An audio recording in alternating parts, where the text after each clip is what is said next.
Boom, chicka boom. And it says live, it says recording. Boom. That must mean we're on. What's up, everyone? My name's Abel Perez. Jose Rodriguez. Rohi Zachariah. And this is the Weekly Jargon. We want to thank you for tuning in. Got a lot of great response from last week's show where we discussed some of the opportunities that might be available to you to make decisions locally, right? And so this ain't really a political show, but we do like to talk local government and how things kind of work and tie that in, utilizing our experiences within, whether it be the Planning Commission, the Civil Service Commission, or City Council. But most importantly, we like your feedback. We like your engagement. And if you ever have something to say or you want to cuss Rohi or Jose out, here's the forum to do it, That's right. Yeah. So, gentlemen, it's a great Wednesday. Let me see here. Stream server not reachable. Let me see here. Oh. Oh, we're going to recover broadcast. Let's see what that does here. Well, either way, we're still recording here. Chinese hackers. We'll keep moving here. All right, so fellas, what are we talking about today? We have a couple things going on, right? First, well, Rohi, take it away. Which one do you want to tackle first? Take your traffic report. So local traffic report. We have traffic Chopper day. backed up. No, so here locally, I mean, you guys, if everybody kind of knows everybody in different neighborhoods, so it's not like we're isolated in different corners of Madera. But you've probably seen all these construction signs along Road 26 leading up to Country Club Drive, and it says, "Hey, closure is coming soon." Right now, about 2 months ago.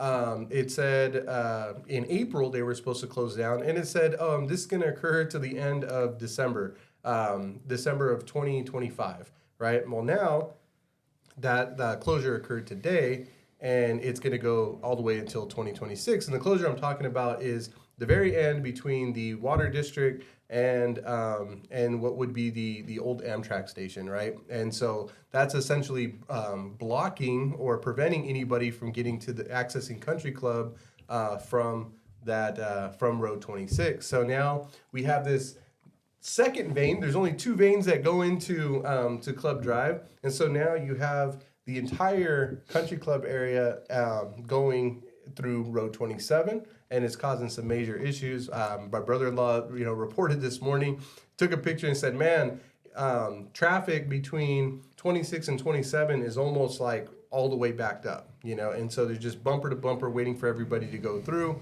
And so, man, that has to be causing some frustration out there, right?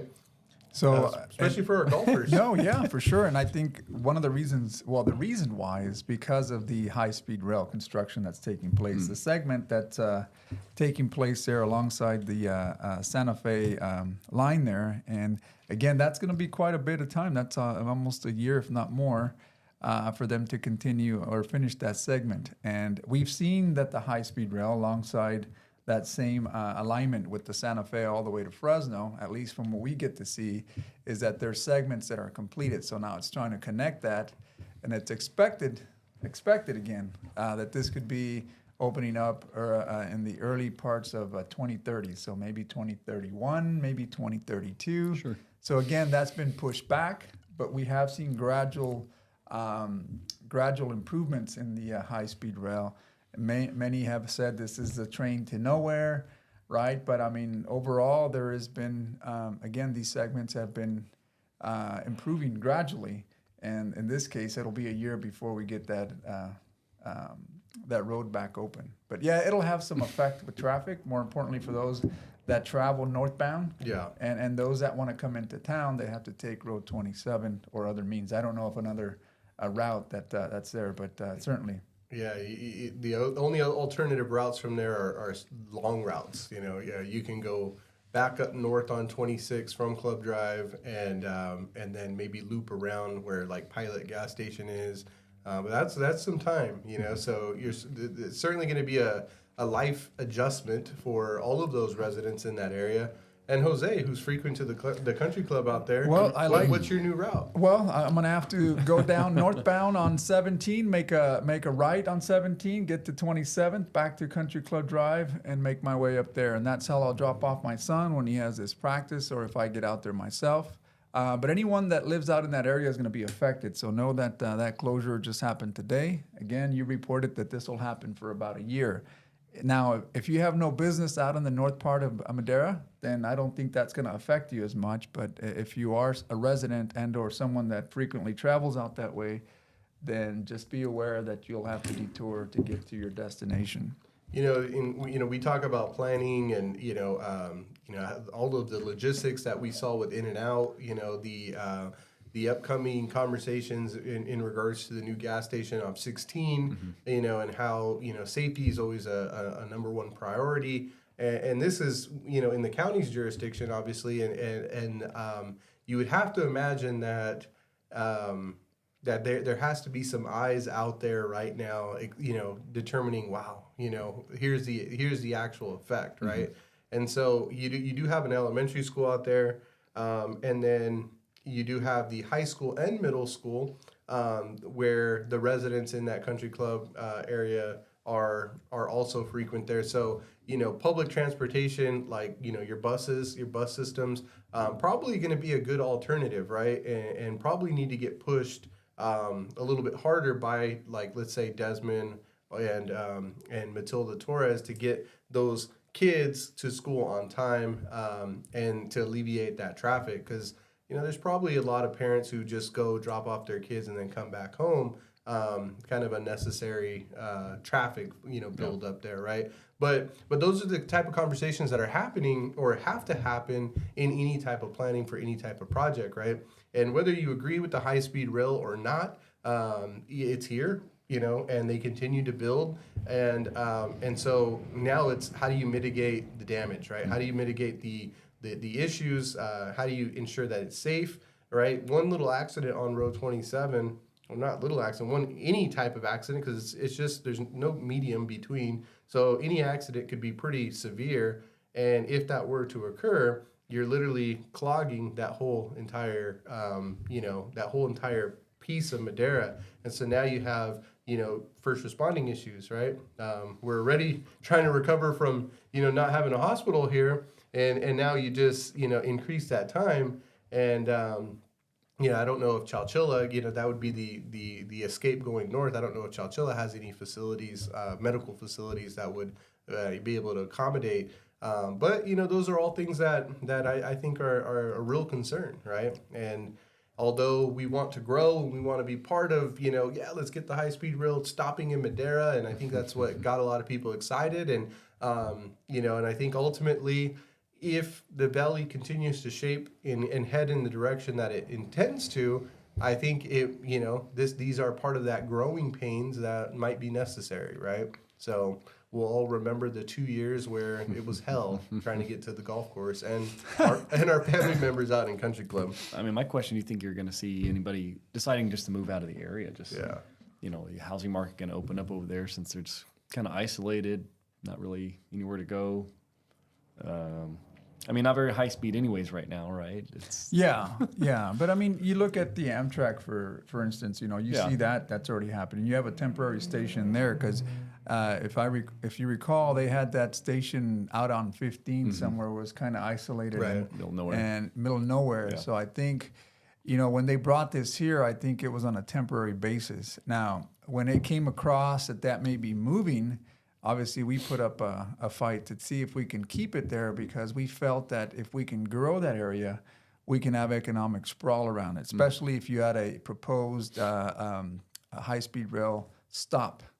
Anytime you have a stop, then you could imagine that would be a commuting benefit for any communities around that area. Now, if I'm having to travel to Bakersfield, I'm having to travel to San Francisco, then I can find my way through these channels of transportation that would certainly get me there. But that was never part of the budget or the high-speed rail's proposal. So now with mitigated monies, we've decided to move this over to Avenue 12. Where now there is a multi-mode of transportation, where you have the Amtrak San Joaquin's coming into there, maybe feeding into the high-speed rail on a future station there. And there's a lot of money that's being granted and coming down the pike, so that they can make that materialize, and hopefully we have more of a regional, it serves more of a regional purpose for Madera County. And that being said, I mean, you have your your junior college out there, you have the sprawling development out in Riverstone, and then you have the rest of the city of Madera kind of growing to the college area at some point. And, Will the city annex that 12? it is part already? of our sphere of influence, and it is part of the annexation Okay. there. Yeah, yeah, and so it encompasses that, so that when city growth happens there, you put development that may, that's suitable for that land use. Yeah. And I think anytime you have these stops that are going anywhere between 100 to 200 miles per hour, then those tracks can be shared. And again, they're multi-modes of transportation. You have a Amtrak that may take you this way. You may have bus services that take you this way, and you have connections to downtown Madera. So overall, I think Madera, because we're in rural communities around the Central Valley, you don't see that type of transportation that you see out like in these urbanized areas like San Francisco, San Diego, or even Los Angeles. But here, I mean, you're trying to provide those types of transportation modes to be able to make it more efficient. And as a city continues to grow, then you get more greenhouse gases, and that's always Wow. that's always Sound like a flat earther. well, no, that's always the green. It sounds good. the goal of the state is they're trying to reduce that by incentivizing other modes of transportation, right? Yeah. Electrification, but How does that high-speed trail run? yeah. Well, what does I mean, it run on? Well, it's going to run on. I'm sure it's going to run on fuel, fossil fuel. Hydrodiesel, Yeah, yeah, it's going to run on fossil fuel, and I mean, obviously, you look at like for example, the magnetic strips, right, that you see in these theme rides, right? And you would think, why wouldn't we go this route? Well, I mean, you have to look at it as it's cost prohibitive because when you're building a system that's mainly magnetic, you have to maintenance the whole system versus only the carts. In this case, you're gonna try to bring on very high speed and very high tech trains that are gonna be able to transport people back and forth in the most efficient way. And right now, it seems like the fossil fuel is the way to go until you can electrify it, or maybe have stations that can produce enough power to electrify a system of that size. But I mean, at some point, they have to look at it and say, when do we just cut it loose? When do we say we table this idea? It was a bad idea. And I think that's the problem when you have government versus private. Is a private entity a long time ago would either gone bankrupt or just completely ditched the product. When they figured out it's way over cost, the time is not going to happen. But you have government who they can just keep writing themselves a check, and they're just going to keep plugging along. And not only do we build it, we build a little here and a little here and a little here, just so that, I guess, to the public, they say, well, we can't stop. We have to connect these two, right? Because otherwise, when you look at rail production, they would start in a spot and they would just build it out. And this way, if you would have probably taken all the track that was built now and put it in one segment, you probably could have got from one place to the next. But the way they've done it is, well, here's a little 100 yard track, and here's another 100 yard track, and there's no way to connect them in between. And it's they had an article talking about praising the Fresno overpass, this greatest accomplishment to nowhere. It doesn't go anywhere. It has no connecting piece. Well, not yet. Yeah, you're right. You're absolutely but right. maybe there. never. But that's what I'm saying. Like, not yet. Can the government, can the state ever own up to it and say, it's not going to happen right now. It's not feasible to happen. We need to stop, and we need to put the interest into something else. So. When you look at environment and you look at other pieces of how you mitigate to try to bring all these owners together to say, you know what, we're going to build a mass transit project that's going to benefit people. Yeah. Well, you still have to convince owners that this is, and you don't just convince them, you have to buy them out. Or you have to mitigate to say, hey, we're going to take on this and we have to pay. If I make that a private entity, if just like you have the rails now, the only reason those rails are successful now is because they're privately owned. Well, I mean, they're subsidized. They're subsidized by the government. But they are. But I mean, they have a business aspect. The Amtrak has never made a profit. When you say a business aspect, it's not. It's a transportation aspect for people. It's business-wise, you would have gone broke a long time ago. Ridership but if you look at Amtrak and you look at what Amtrak is, which is a ridership, they don't have profit. They're a losing entity. It's just It's like, welfare for travel. Let's give people who can't travel to maybe to LA on their own an easier, cheaper method. They're not making money from business people like you and me. They're making I don't disagree, but transit is no different here. Transportation, even in the airplane industry, even in the plane industry, right? I mean, a lot of the times. But you're subsidizing a private entity. The government is subsidizing themselves, which is why it's going nowhere. If I had a business of rail or transportation, and you said, hey, you could go buy 10 miles of this rail and it would be yours, and somehow there would be money to get back on it, I'm sure these things would move faster I than think saying... it'll be a private-public partnership, because the operators of the trains will not be your public. It'll be some German or French operator that'll come in place, Spaniard. I don't know where it's at today, but I know in the past there's been several operators bidding for that because they want to operate that, right? So it will have... So let them build it. There's a lot of public. So they should there's build a lot. If there isn't any public monies going into a project, then I think it makes it harder, right? I mean, who would want to take on a mass project like this, knowing that unless there's public investment, then you couldn't get it done, right? So I get it, but you take into account, Rohi, not that I'm for or against it, but I'm just throwing out some numbers. Take into account, like, for example, the jobs that it's created, right? And I mean, those jobs somehow indirectly come back into our communities because those are monies that we can recycle back. You're growing an economy. Back when they built the Hoover Dam, for example, again, massive project.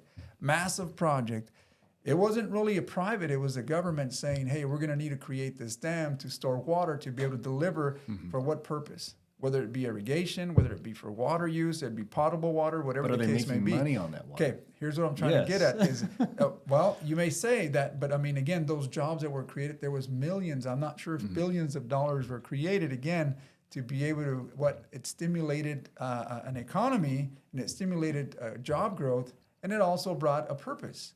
So, I mean, sometimes we look at these things and we go back, well, how did even the Transcontinental Railroad, it wasn't just a privately owned. You had to have public input. You had to have public money at some point in some of those segments to be able to get shipments from here to there to deliver and effectively bring the cost down of goods, whether it be oil or whatever other products you had. So there's always got to be that public-private partnership to be able to create. Where's the public partnership right now? Whose businesses are putting in tax or their own money, building the track, their own money? Well, I mean, again, nobody is. Nobody's investing in this. It's your bonds that they're taking from the people. And part of the will. gas tax, part of a certain gas tax. But that taxes, you and that's not a free. That's not me freely. I'm not saying, but I mean, privatizing when you're something. at the pump, part of that money goes into the.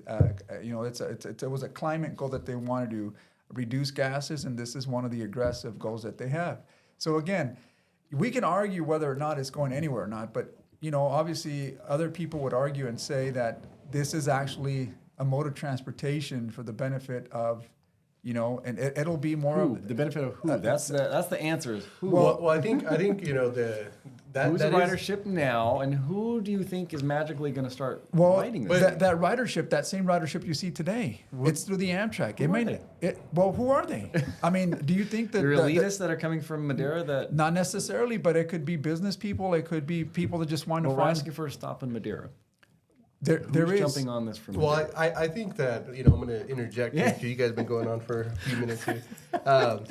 It's for me, it's what came first, right? The chicken or the egg, or the chicken or the egg, right? Which came first? And so in business or any planning, you kind of look at that as well, and it's how do you attract, or what is the city's main objective, right? To attract businesses, to attract investors to build here, right? And so if you think way back when Madeira, everything was built off of Gateway. Why? Because you had the train station that was at the Santa Fe tracks running right through there, right? BNSF. And so I'm sorry, Santa Fe's way out in the boondocks out there east. So everything's typically built around there, right? You have the Highway 99 going through, and again, those are those are public roads, built in order to connect. And the argument, Rohi, could be, well, where's the 99 going to? Why do I want to go to Chowchilla, right? Who cares about going to Chowchilla? And this is if we're going all the way back to the infancy. Who's gonna drive out to Chowchilla? What do you got to do out there, right? Who cares? Just take a back road, and you can get there on the dirt roads that exist now.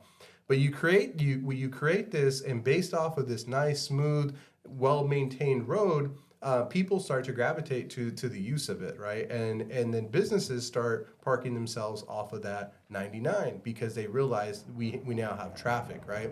And so I think the concept with this high-speed rail is the exact same thing, right? It's, if we can build it and we create this vein that runs through, and yes, it is going, we do have roads that go nowhere right now, and the strategy behind, let's build pieces at a time. I agree with you. I think that is a little weird.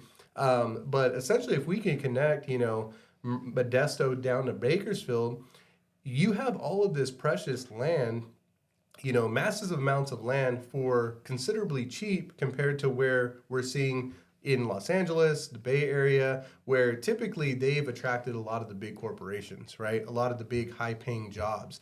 And so, this, I thought I heard something too. So, I think this high-speed rail does give that ability to say, let me go buy in Madera. Let me go buy in Bakersfield because that's where my family lives, but I really want that job out in Modesto, right? Or it allows Tesla to say, yeah, we're going to go buy all that land in Bakersfield for super cheap, build a big plant, and now we can get engineers to move to the valley. They don't have to just move to Bakersfield. They can move wherever off of this vein of the high speed rail, and so now it becomes an attractive piece, right? And so I think that's the intent. It's more of how can we move forward rather than, well, how have we always done it and how can we keep doing it that way? We have to get a little bit more creative. We have to get advanced. And when you go to Japan or you hear anybody that's been to Japan, it's, man, their rail system's amazing. It's awesome. It takes you anywhere you want to go, right? Well, it didn't get there overnight, right? They had to, prioritize it. And you had these cities that have grown into each other and have become dense. It started becoming a little bit impractical to just drive the whole time. And so public transportation became the means of transportation, right?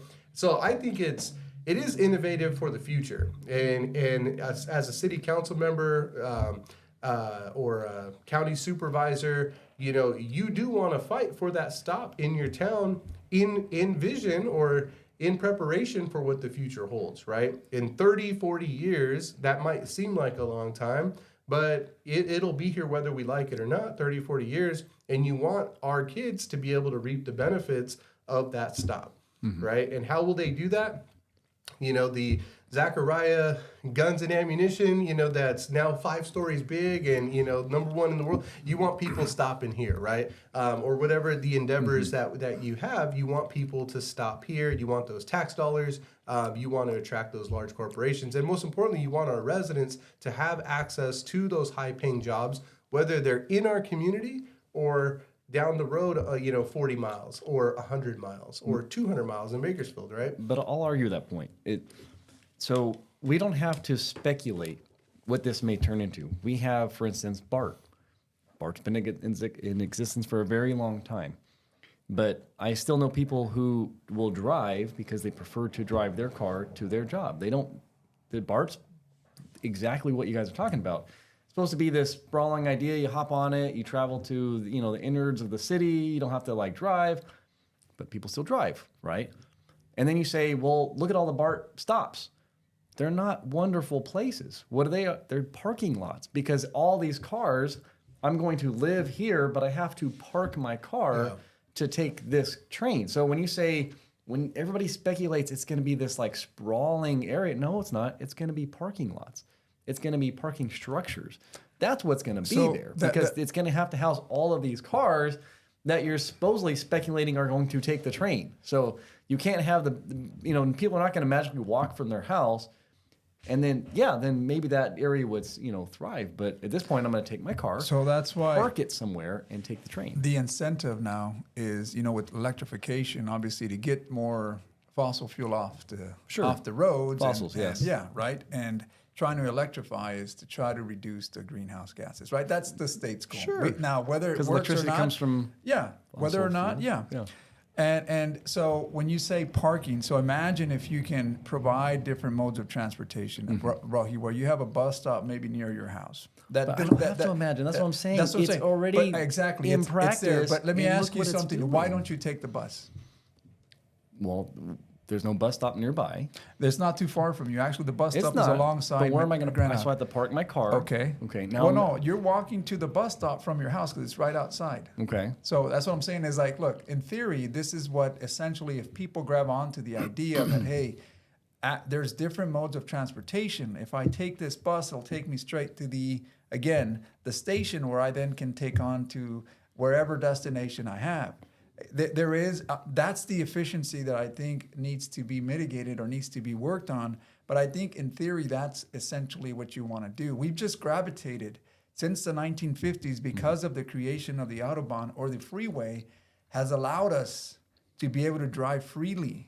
And the individual part of it, if you go to China, if you go to Japan, or if you go to these European countries, these modes of transportation work to take masses of people from one destination to the other. That's why there's subways. That's why there's the BARTs. Yeah. You talked about the BARTs. Well, if you look at the people that are traveling in the BARTs, it's not your business end type of folks that are out there. It's your everyday commuters that have to go from here to there. I know, and I they agree have, with that. And they have to make it to where it's affordable. I agree with Because that. if not, then people will not ride that, right? I agree, So but you there is a admitted to component. that. No, but there is a component. Again, when you have a system like our system in California, is that the state provides that transportation, Yeah. just like it provides education. These are services, social services that the state provides for its residents, right? So you can't expect. You can get a private. You could get private buy-in, and they may make it more efficient. Now, is it more affordable? That's the question. The state at some point has to say, well, I'm not in the business of managing transportation. So then I will hire an operator that knows how to do it more effectively, more efficiently, and I may have to subsidize that for the benefit of the public. So like in China, for example, when they want to create these mass segments Yeah. of high-speed rail, they don't go through mitigation process. They go, hey, Rohi, you have to move your house and you're going to be moved over there. Yeah. That's it. There is no, there is no rights. This is happening for the betterment of the people. Here it's different. Here it's like, well, I'm gonna sue you. And after I sue you, my friend is gonna sue you. A county's gonna sue you. And if you recall back when this high-speed rail was considering coming downtown Madera, the reason why a lot of our city officials didn't really want to jump on the idea at the time, because one, it's a very conservative town, but there was no stop. So then why see this eyesore, what people thought would be an eyesore, and no stop coming here at the, but we missed the boat because we didn't fight for that stop, and there was a lot of millions of dollars that we let go of. They could have mitigated to help our community, especially downtown, to maybe beautify that in some way that we couldn't do otherwise. Yeah. So now this is alongside the Santa Fe, where the city doesn't really have any say-so because now it's outside of our city limits, maybe in our sphere of influence, but we're not mitigating for any of those dollars that Fresno did. Fresno, on the other hand, mitigated for hundreds and millions of dollars to expand 99 and down Fulton, down by the Grizzly Stadium. I mean, it's crazy that they flushed that much money into downtown Fresno. Again, we missed the boat on that. And at that time, there was not a proposed stop. Now we have an opportunity to get that in Madera, kind of to your point, where we can grow economically. We can grow the engine of economics, to try to bring jobs, and people may find Madera as their destination. But okay, the point is when you start, if I take your route, right? You said, why don't I take the bus? Okay, I'll take the bus. Let's say Madera improves. There's enough buses now where I can walk to the bus stop and get to my work in a reasonable amount of time. I know it's gonna be longer because you got to wait for the bus. The route's gonna, so maybe instead of a 5-minute commute, it may be 15 or 20. I don't know how long it takes to get, to drop me right here. Now I decide, well, I don't need a car. Now I'm gonna get everybody else to decide they don't need a car. Well, there goes your road money. I'm not buying fuel. So there goes your road. So now you're depleting your own money that the city needs. You see, that's in the gun business, that's why I love talking about the gun business, because everybody says, oh, they're trying to shut you guys down. I said, no, they can't. They need me because they make money from me. Just like you as a city and a government entity need my car. You need my road tax. You need me buying fuel, you know, and that's because that's exactly why the state of California was having to tax electric cars, because they figured out, oh crap, we're not getting any of this tax money for roads anymore, and they're still driving the roads, they're still damaging the road, and there's no return on the investment. So now you're gonna let's imagine a great bubble. Madera reduces their car population by like 90%, right? Some crazy number, because we're all taking this public transportation. City's doing great, but now the city has no money for roads. The city's paying for the roads. So now fees are gonna go up. It's like you're just gonna have this thing where like you go back to the China mentality where it's, well, the government is gonna have to own the roads and maintain the roads, and they're getting the money from themselves, and it's like I just see this destruction of like, you kind of need the car and you kind of need the fuel. You can't just keep saying we're going to get rid of you altogether. Like you said, if you stop paying a tax on the gas tax, are you adding an additional tax when you substitute it for a different tax? And that's the thing. Well, California said so. That's why they were trying to tax my electric car. I get that. But why wouldn't you pay for a fair share of what you use? If you're driving an electric car and you're driving these roads, are you then exempt from paying anything? Like all the other people that commute daily that have to pump at the gas station and they have to pay for it. Yeah. Why are they not getting the same status that you are? Because it's in government. It's about prioritizing the goal, and high-speed rail, and like you're talking, and the reduction of fossil fuels is for the environment. It's for the betterment of the people. So you're willing to spend money, even if it's grossly above what we should spend, because the end goal is a betterment of society, right? So what do? Well, then that's why they make gas more expensive. That's why California has like the highest gas prices. It's because secretly it's a way to say, it should be cheaper to drive your electric car. And then I look at my numbers and I say, well, if it costs me $50 a week to drive my gas car, but it only costs me $30 a week to drive my electric car, naturally, everybody's going to make that financial decision to switch to electric. But not everybody can. So that's the thing, is that fossil fuel is still cheaper. That's where you subsidize, and that's what you... But that's again, what I'm saying. But because the end goal is to get me off my gas car. That's what they're there to do. Correct. But after that happens, okay, like you're saying, not everybody can afford it. Sure you can. The government gives you the handout, and the government does whatever if the goal is truly to get me off of my gas car. So, Rohi, let me ask you, even in a private setting, you have condos that you manage, right? Yeah. So how do you, for example, you have all these people in an association, roads deteriorate. Mm-hmm. So what do? Do you say, I'm going to stay flat, only $100 a month for the rest of the life of that? Or do you start escalating that based on the deferred maintenance? And it's no different in private than it is in public. I'll answer that. So everybody in that association pays what? The exact same price.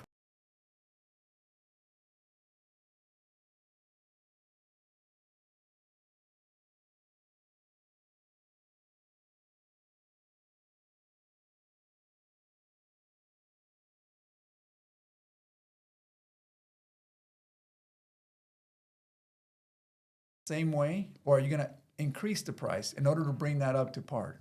No, I would increase to make sure, for one, I'm making a profit. Okay, so then if you take profit, because it's private. Okay. Private has to make money. I got it. But here's the thing then. In a sense where you're taking away, for example, the fossil fuel tax, mm-hmm. then what would you say then? What would you say government do then? Would you say then let it go and deplete its reserves to be able to upkeep the infrastructure? But again, you're hoping that I buy the electric car. But if I ditch my car altogether and I'm riding your bus, now the city is going to have to somehow make sense of how that's going to... But if you wiped out all the cars and you don't have to worry about maintaining roads. You're driving that bus on that road. Okay, I know. It's only one bus now. No, you have to fit every car that has to go. You really have to like... So the system then... You're going to have probably more cars. But it doesn't take that much of a toll on the road, right? Somehow you'd have to pay some type of tax. So I understand in a perfect world, in the private sector world, I mean, according to the theory that you're saying, it would work out perfect. So give me an example of where that works.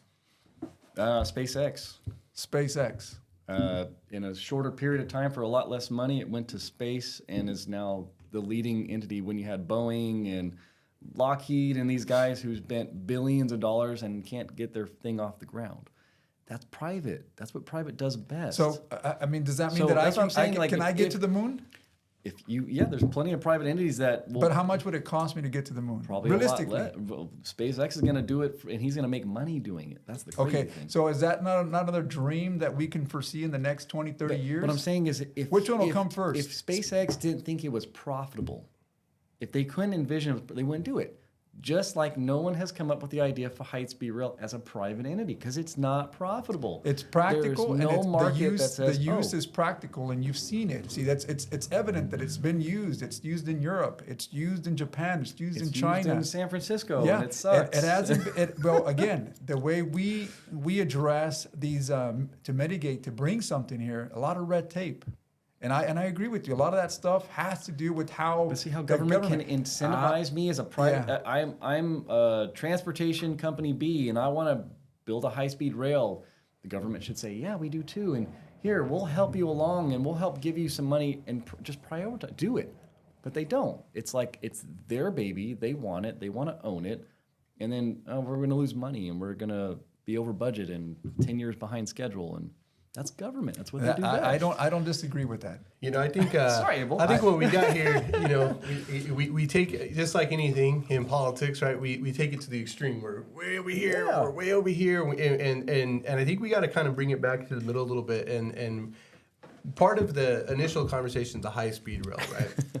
And the high speed rail, the intent and the purpose, you know, it sounds great when we say, oh, we're going to take, you know, cars off the road and, you know, things like that. But then when you start saying that and you start arguing that way, then you get the counter, which says you're not going to take cars off the road because you still got to get to the stations, right?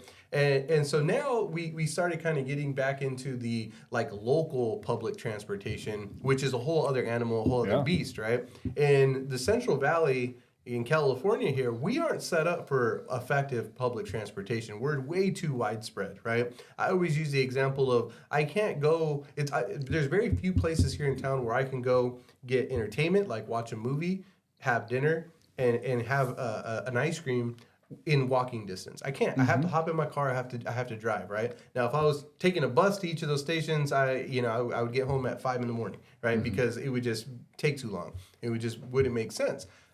So I want to refrain from us getting to that point, right? Because it's not, for me, it's not that public transportation locally, it just doesn't work. Now what I do see is the Bay Area, their BART system, right? Now, when you drive to each of those BART stations on the way because you missed your train and you're trying to catch the next one, you see thousands of cars in the parking lot, right? And so that's to Rohi's point. You still have to get there, right?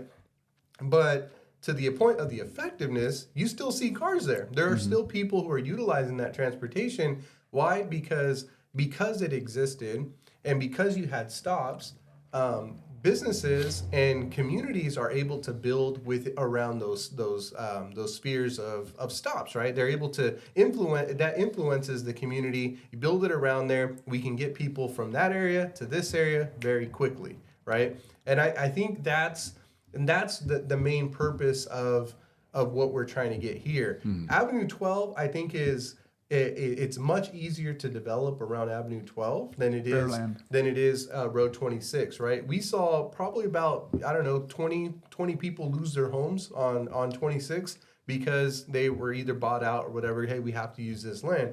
That would have to continue to be the trend if we were going to develop that area, right? You'd have to see people losing their homes in order for that to occur. Now, betterment of the community, whatever the case may be. Luckily, we're not in that, China government where they can just boot you out of there. And, over here, you at least get a check for it. Now, so I think there is some good strategy there. And I do think that you might start to increase the attraction of corporations and whatnot in that area, some condominiums, some, condos and building, and, you got your college there. And so that'll help grow and propel that area because of that high speed rail. But, on the one end to say, well, this is going to reduce, this is going to make things more green and, everything like that. I'm not quite bought into that, but will it help corporations? Will it help businesses? Will it help communities attract, money? I think it would, Now on the other end, when we start saying, well, I guess the other end is, yeah, you do still have to drive, and, making a profit on it, that is, anytime you have a company or any entity that's wanting to make a profit, they are going to do things better. They are going to do things more effectively. And most importantly, they are going to do it quickly. We see that in real estate all the time, right? The first time home buyer who empties out their piggy bank to buy the home, they buy the home, oh man, it needs a lot of work. That lot of work, it's going to take 10 years for them to actually fix that home, right? Because it's costly. They don't have the funds. But you get an investor come in and their intent is, I need to make money. They're doing it as quickly as they can. They're on the clock, right? Because if I don't make money off this home, I'm paying interest only and I'm going to go bankrupt, right? I'm going to run out of money and I'm going to lose everything. And so yeah, private, you're going to get a better result, but oftentimes you do have to consider that government does have to step in and allocate some of these funds with that vision in mind. Yeah. How can we serve these communities?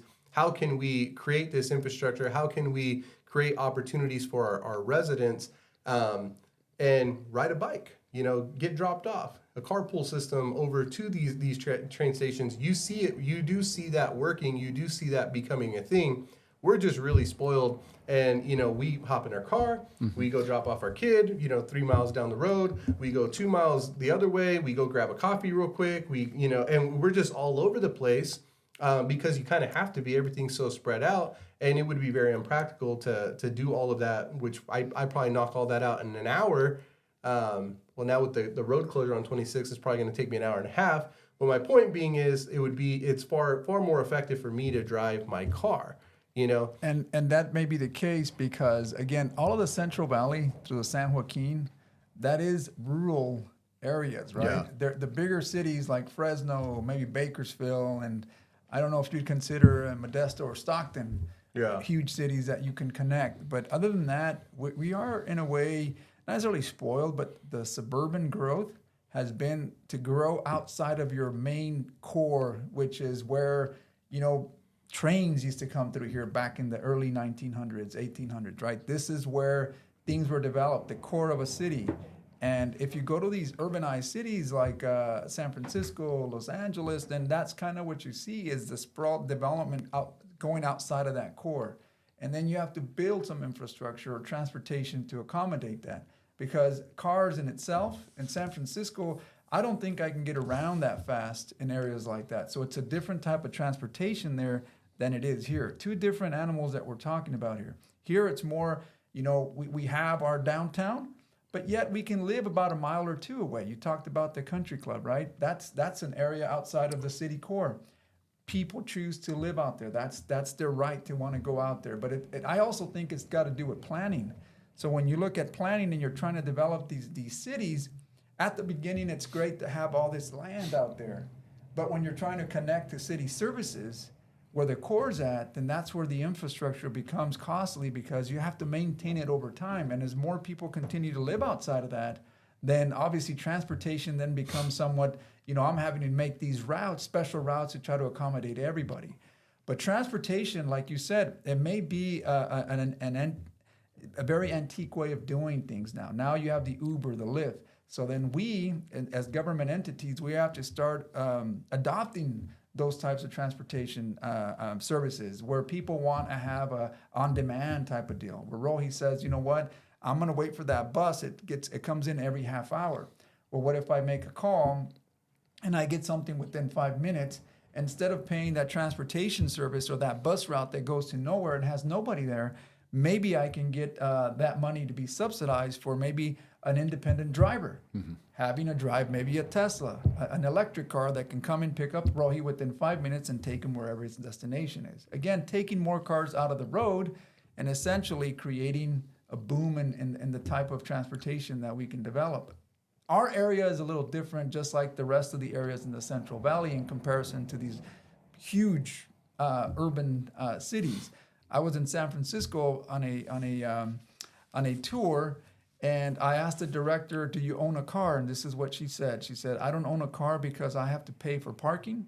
I have to be aware of the theft that takes place, and quite frankly, I don't really use it to go anywhere. So it costs me more money for paying the insurance, the car payment, be careful the parking and/or the theft that may take place. So owning a car in these areas is not it's not even an option. It's like it would be silly for me to spend money on something that frankly I don't need. Everything that I need is within my surroundings. All of my shopping, all of my food, everything, my walking distance, park, everything that I need for amenities are there. Here it's a little bit more spread, so therefore it is convenient for us to use our cars and make that, like you said, I'll take my car, I'll go to the movies, but it's spread out. You get me? But that's the word that nobody wants to keep admitting. You keep saying China, Japan, San Francisco, highly dense. There's no density here. And I would agree if we had implemented something that says stop expanding our boundaries and forcing things again to go vertical, like I've talked about before, it would make sense because your downtown should be more dense. These places that you're trying to get to should be more dense, and they're not. They're very spread out. Like he said, there's no way I can take one drop and get everything I need. But again, at the same time, we're not really incentivizing or forcing people to do that. We're just saying, well, there's an empty lot over there. I'll keep building down the road, and I'll just keep building down the road. Well, we make it cheaper to buy and build new versus renovating or So refurbishing. that's the one issue. Now, So the again, other thing about where you're going, like with this whole car thing, that's again your whole Tesla model. This whole self-driving car. If you ever look at his long-term goal, you don't own a car anymore. Because like you said, if I can go on and say I need a ride and it picks me up and it drops me off, and why would I buy a car? Why would I have a car, right? That's already his long-term goal. And obviously they're testing it now, in San Francisco area where you can get a taxi with no person in it driving. So if you think 5 years from now where that's the norm, where there's no Uber drivers, there's just, I hit a button, some car picks me up, takes me to the shop, shopping. I'm done shopping. I hit it again. Another one comes I put my stuff in. Like that's going to supplement all of your city. It's gone. And you brought up a good point, Rohi. So again, when you want to put restrictions on land use, then that requires government to start enforcing. But again, when you start enforcing, you start encroaching in people's rights. It's not. So, well, hold on, when you talk about the Envision 2025, I always love that because I didn't argue it, but I love that because anytime we go to these meetings, we say, this is our vision. Here's the boundary. Oh, you want to build? Oh, here's our new boundary. Oh, that's right. We incorporated a new idea. Like, no, you say this is 2025. This is our circle. We're not expanding for another 10 years. Don't even come and ask. We're not expanding. And that's fine. But we don't do that. But the infill, right? So you think about infilling and bringing in more urbanized type of style of cities, right? And planning. So, but again, you're asking government to enforce this so that we can, as private residents, so that we can stay contained within a certain radius. Mm-hmm. But again, where does that encroachment on private rights? Am I right? Because if you own land and you said, well, no, wait a minute, I don't think that's right. This is where I think you have conflict when it comes through private and public. Sometimes when you look at the government, and not necessarily that government's always doing, but they're looking out for the betterment of the whole versus just a few. Private may say, well, you know what? I'm a developer and I'm going to develop homes out here where I can make thousands of dollars more for every home that I build. And there's an incentive for me to do that because I have bare land. I can connect to city services. It's going to be a long stretch, but I can do it. I'll just pass that on to the consumer. At some point, somebody is responsible for that maintaining of that deal. Yeah. And sometimes whenever you say, well, we need to increase those taxes to pay for that, I don't think so. Nobody wants to do that. Yeah. Well, that's your Riverstone, right? But I'm saying like it's the encouragement, like you said, infill, and I love when these infill projects come before us because there's so much in our city, just the core around where you're talking. There's so much empty space, empty buildings, that's where the subsidy should be. You want to subsidize, you want to do all this like government help to like make things better, then encourage somebody to build in that empty lot where for probably 10 years, maybe the house burned down or the building burned, whatever, fill it. Make something new and encourage it to be more dense. Not say, like I said, we have this vision of this area should be high density and whatever. Oh, well, you want to build a one, story house? That's okay. We'll amend it. Don't amend it. Stop amending it. Then it would make sense to have your downtown, because now we're talking about 3-4 story buildings where people can go and live, get their food, the movies, like it used to be in downtown where it's not. So, and here's kind of to your point is that you said about incentives. So whenever the feds provide, like for example, HUD will provide monies, right, Yeah. to CDBG through state programs, the housing community development out of the state will provide incentives to do these infill projects. Then it's kind of like, well, there's money, but here's the incentive. Now you want to do infill. Who do you think goes after those dollars? Do you think it's public or the government? It's mainly private. Private see the opportunity when there's an incentive. So, like for example, we just finished up the 48 units downtown. Again, kind of to your point, we had some land. We wanted to make sure that land was infilled with moderate to low income, so that they can have services within their reach. Downtown, you have behavioral health, you have all these services that mainly support that building. Transportation, you took away all that because now you put them right next to the services. So I get what you're saying, but those projects are done by the incentives that are provided with state funds that private, again, partnerships will say, I'll build that. I'll build that. Great for the housing. Where's the business? Where are you incentivizing that says, let's build a 3-story mall in a sense downtown so that multiple businesses and whatever can survive in this one square block, as opposed to saying, well, you own a 1-story restaurant, you own a 1-story restaurant, and here's something for you. All those businesses downtown are owned privately. Nobody has stepped up to said, you know what, I'm going to build this massive building so that I can attract clients. Again, because there is no incentive to do that. Nobody's there wanting to buy whatever they're going to buy. But if you bring in public monies into it, somebody will jump into it and say, you know what, I can see where this is going. But you've had, for years, decades, private ownership there. There hasn't been anything done. Now that there's a public project going in, which is the State Route 145, everybody sees that, hey, we're going to landscape this, we're going to bring this up here. Now there's interest in wanting to go downtown. But that's not true. Do you get me? The city did the revitalization and spent taxpayer dollars revitalizing downtown. We did spend money. You're we right. have been spending money, but you're we right. spent money to put the lipstick on the pig But instead of saying. when you say revitalize downtown, revitalize who's downtown? Yeah. It's not the city's I didn't downtown. agree with it. I'm not saying I know, that it's shit not was the a good city, idea. It's private owners Yeah. that have the downtown. Yeah. So remember that whenever these projects come up, you have to, that's why the partnership exists. I don't always think private is always the best. I think, like Abel said, you have to bring balance to it and create these partnerships where there is a betterment of, hey, the reason why private is there is because they may do things more efficiently. Again, for profit, because there's an incentive. Public may say, well, I want to bring in these dollars so that we can create more economic life. Again, revenues that come back to us as well, because if you do well, private, we do well by the generation of the sales tax. So it's a partnership that goes there, again, for the betterment, not only of the private, but public, but also the people. People like to engage in a thriving downtown. I was in Visalia, for example, at a convention center out there. I'll tell you what, man, I haven't seen a downtown as nice as Visalia, with all these different types of shops that just cater to its people. But again, that hasn't happened here. One can say it's the demographics, money, I don't know, but there's got to be an investment at some point. Who's going to step up to do that?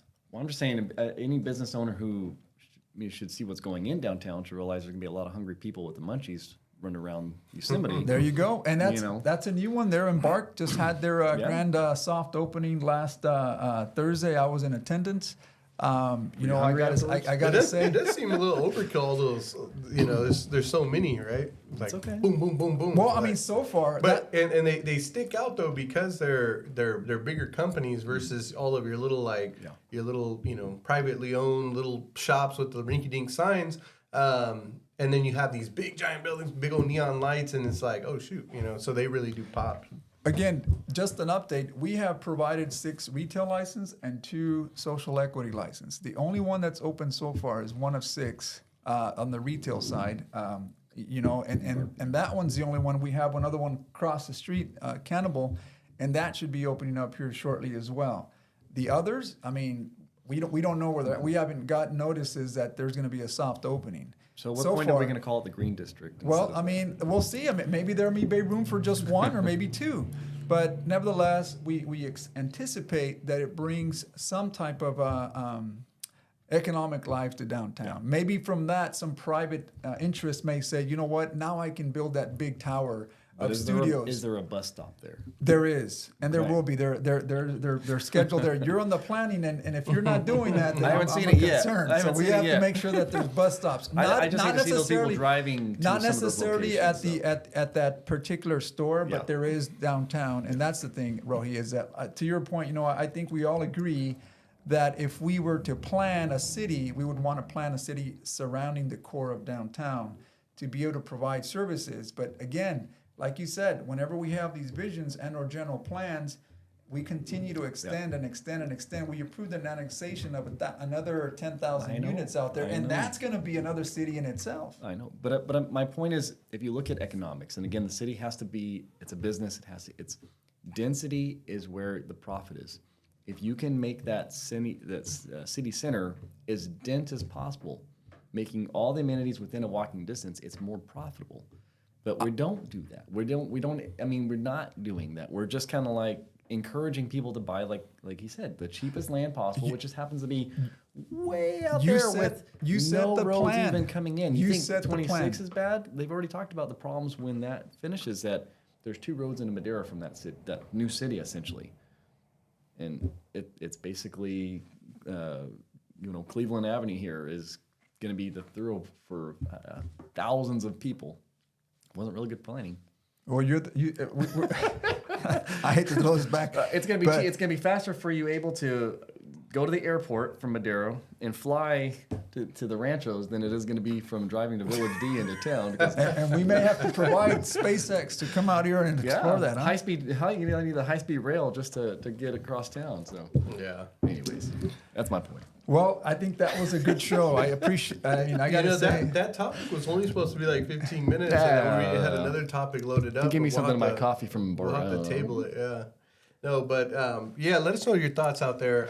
Obviously, some like a good topic there, and just like any topic, it can just go through wormholes, right? And there's all these different things that need to be considered, and if you're not having that conversation, then then you're probably too late, and you're probably not influencing the decisions that are being made in your community. So you kind of get a taste of what the planning is like, right? The conversations that happen. Although there might be one passionate, initiative being pushed by one individual, there's always going to be a different perspective that says, "Wait a minute, we have to consider these things," right? I mean, you guys did a good job of showing that, so I appreciate that. But let Thanks us for being the yeah, mediator yeah, there. I was just I was like I was watching tennis. Think. Yeah, my eyes were just bobbing back and forth. But so yeah, let us know public transportation. How how does it affect you? What would you like to see in Madera? There's I know a big push for keeping it a small town, mom and pop, driving your big F-350 and blow as much gas as you can out the exhaust. America, yeah. Or hop in your white Prius and zoom around town and pass up the buses as you go along, right? So let us know your thoughts. We'd happy to hear your comments in the comment box. We'll certainly respond, but most importantly, like and share. Any last words, fellas, from you guys?